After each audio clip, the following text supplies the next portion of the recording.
يا حسين وهسه وضعك صدق شلون صار؟ انا صار له وقت ما شافك طبعا. والله اخوي الوضع تعبان، ربع ما تجيني. حسين مو قلت لك اطلع وياي للخارج شوف وضع هساني، عمارات، شركات عندي. والله انا سالفه تسالفه، دخلنا نشرب شاي واسولف لك. تفضل سيدي. ها شنو هاي يا حسين؟ فيك هذا الجن مالتي لا تخاف. جيب لنا 2 شاي. دلل سيدي. تفضل سيدي. ها شنو هاي؟ اقول لك هاي منين هاي؟ ما مسولف لحسين. يلا صرف للقوري.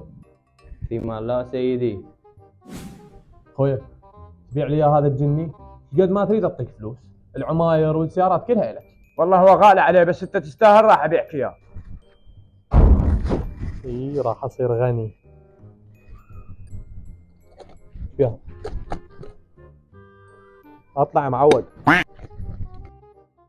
تفضل سيدي الجديد.